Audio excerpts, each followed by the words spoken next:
Trello is an easy-to-use project management tool that helps you organize tasks visually. Beginners can quickly get started with its intuitive drag-and-drop interface. Create a board.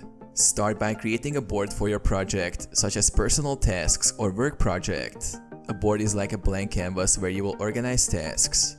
Add lists. Create lists to represent stages in your workflow, like to do, in progress, and done.